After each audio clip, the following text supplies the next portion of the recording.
Hello student, मैं doctor अर्चना पटेल, सहायक प्राध्यापक इतिहास, Paytm point technical college Rewa से आज ऑनलाइन क्लास के माध्यम से मैं आप सभी के ऊपर सामने उपस्थित हो रही हूँ।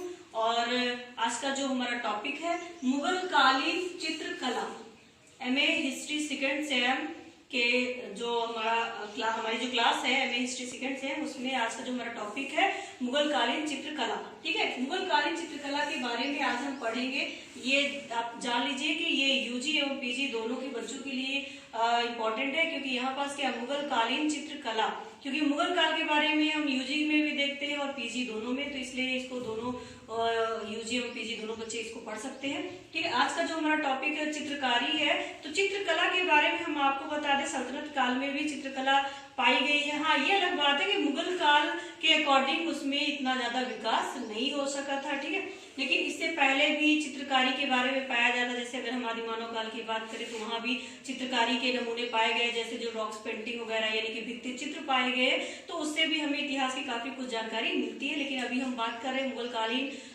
चित्रकला की, तो यहाँ पास ये जो मुगल कालीन पेंटिंग है उसके बारे में सबसे पहले हम आ जाते हैं कहाँ, बाबर की।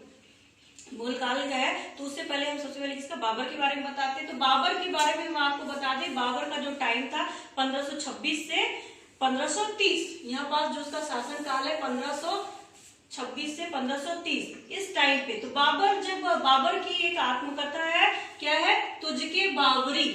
बाबर की आत्मकथा तुझके बावरी जो है, तुझके बावरी में एक व्यक्ति का नाम आता है, एक व्यक्ति का नाम आता है। उस व्यक्ति का नाम क्या था, बेहजाद। व्यक्ति का नाम क्या था, बेहजाद, जो कि बाबर की आत्मकथा में उसका नाम पाया गया। और बेहजाद कौन था, ये फारस का था। फारस का एक शानदार चित्रकार था, बहुत ही शानदार चित्रकार था।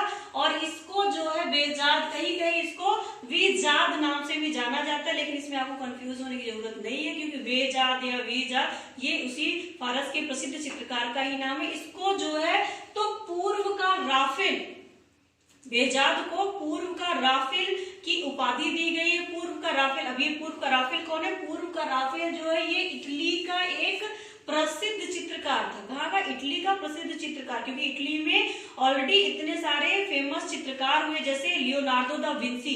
लियोनार्डो दा विंसी की मोनालिसा की जो पेंटिंग थी वो वर्ल्ड फेमस, उसकी रहस्यमयी मुस्कुराहट, आज भी उस तरह की पेंटिंग को चित्रकारों ने चित्रित नहीं किया। क्यों, उसकी जो नैन नक्श आंखों की बनावट है, उसकी जो मुस्कुराहट है, उस तरह की चित्रकारी अभी तक नहीं की गई है। तो ये जो राफेल है इटली का प्रसिद्ध चित्रकार है, और इसके यहाँ पास बेहजाद को इसी की उपाधि दी गई। ठीक है, तो बाबर के टाइम पे जो है तो बेहजाद नामक चित्रकार के बारे में जानकारी मिलती है। अब हम बात करते हैं हुमायूं की। हुमायूं का जो टाइम पीरियड है आपका 1530 से 1526, और आपकी जानकारी के लिए बता दें कि चित्रकारी का अगर देखा जाए तो जो स्थापना हुई थी या चित्रकारी का जो समय था, शुरुआत हुई थी, शुरुआत जो है चित्रकारी की वो हुमायूं के शासनकाल से ही आरंभ होती है। यहाँ पास हमने आपको बताया 1530 से 1556 इसका टाइम पीरियड था। इस टाइम पे जब हुमायूं निर्वासन का समय था, यानी कि जब शेरशाह सूरी ने हुमायूं के साम्राज्य पर अपना अधिकार कर लिया था, उस टाइम पे हुमायूं जो है इधर से उधर दरबदर भटक रहा था, और वो कहाँ पहुंच गया, फारस पहुंच जाता है। ठीक है, और फारस में उसको दो चित्रकार मिलते हैं, दो चित्रकार वो कौन कौन से थे आपके, अब्दुस समद और मीर सैयद अली। ये जो है तो प्रसिद्ध चित्रकार थे फारस के, जो कि हुमायूं को मिलते हैं, और फिर बाद में ये हुमायूं के शासनकाल में आते हैं। और हुमायूं के साथ देखा जाए तो वास्तविक रूप से अब्दुस समद और मीर सैयद ही जो है तो चित्रकारी के संस्थापक माने गए हैं। इनको जो है तो उपाधियां भी दी गई। अब चूंकि अब्दुस समद और ये मीर सैयद आते हैं, तो ये इन्होंने केवल और केवल हुमायूं को नहीं, अकबर के शासनकाल को भी चित्रित किया। मतलब यहाँ पर दो शासक एक साथ मिल रहे हैं, इसलिए यहाँ पास जो है अब्दुस समद को उपाधि दी गई है सीरी कलम की। और ये जो सीरी कलम की उपाधि जो है किसके द्वारा दी गई, अकबर के द्वारा। और हुमायूं के द्वारा जो है तो मीर सैयद अली को दी गई है, क्या उपाधि दी गई, नादिर उल अस्र की। यहाँ पास ये जो मीर सैयद अली को उपाधि दी गई किसकी, नादिर उल अस्र की, किसके द्वारा, हुमायूं के। बच्चों क्वेश्चन कभी कभी आता है कि जो यहाँ पर सैयद अब्दुस समद है और ये मीर सैयद अली है, इनको उपाधि किसके द्वारा दी गई है? ठीक है, तो यहाँ पास ये जो उपाधि दी गई है अकबर के द्वारा दी गई है। कभी कभी ये हो जाता है कि ये दोनों तो किसके शासनकाल में आए? हुमायूं के, लेकिन फिर भी यहाँ पास अब्दुल समद की उपाधि, शीरी कलम की उपाधि जो है तो अकबर के द्वारा दी गई है, और इसके अकबर और हुमायूं के द्वारा जो है नादिरुल अस्र की उपाधि जो है तो मीर सैयद अली को दी गई है। ठीक है, इसके बाद हम आ जाते हैं हुमायूं के काल में जो चित्रकारी का विकास हुआ है कैसा था। मतलब यहाँ पास चित्रकला की अगर हम बात करें हुमायूं कालीन, तो यहाँ पास ये जो दो व्यक्तियों के नाम हमने लिए, अब्दुल समद और मीर सैयद, ठीक है, मीर सैयद, इन दोनों ने आखिर ऐसा क्या चित्रित किया कि इनको ये कहा गया कि इन्हें ही संस्थापक माना गया। मतलब चित्रकारी की शुरुआत की बात करें तो इन्हीं दोनों से हुई। क्या था?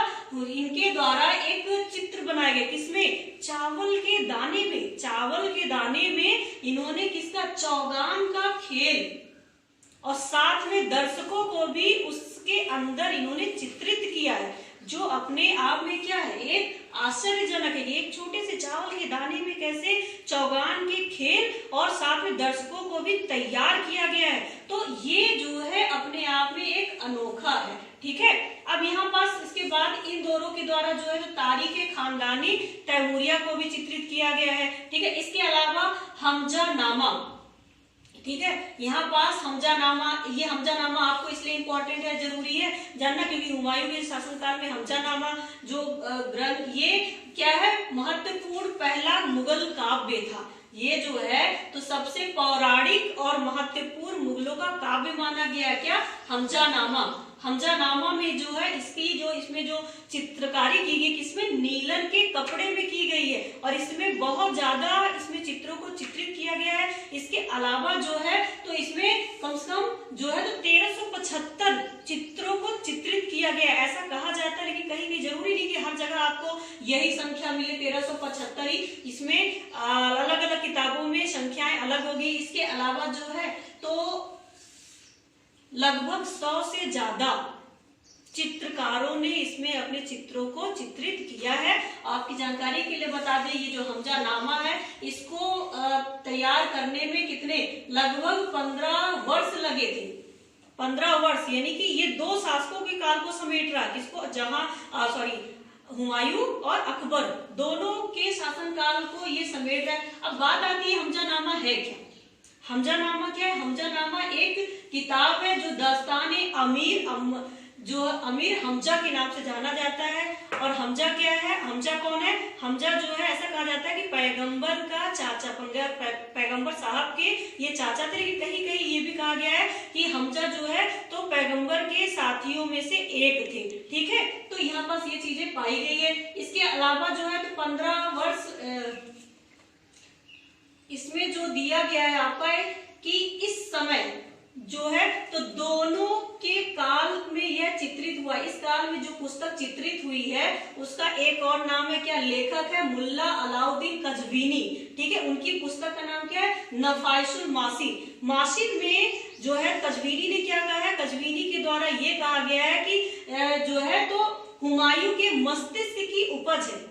यहाँ पास ये चीजें जो पाई गई चित्रकारी क्या है? हुमायूं के मस्तिष्क की उपज है। इसके साथ ही एक इम्पॉर्टेंट चीज हम आपको और लास्ट में बता देना चाहते हैं कि जो हमजानामा की जो पुस्तक है इसमें एक ये चीज दी गई किसके निर्देशन और किसके पर्यवेक्षण में बनाई गई है। तो आपके लिए इम्पोर्टेंट क्वेश्चन है, क्योंकि जो हमजानामा है ये अब्दुल समद के जो है तो निर्देशन और आपके मीर सैयद अली के सर्वेक्षण में बनाई गई है, पर्यवेक्षण में बनाई गई है। ये इंपॉर्टेंट क्वेश्चन है। इसके साथ ही आज मैं यहाँ पास ये वीडियो स्टॉप कर रही हूँ। नेक्स्ट वीडियो के साथ मैं आपको आगे अकबर और जहांगीर के बारे में बताऊंगी। तब तक के लिए आपको इतना ही मैं आज बता रही हूँ। Thank you so much.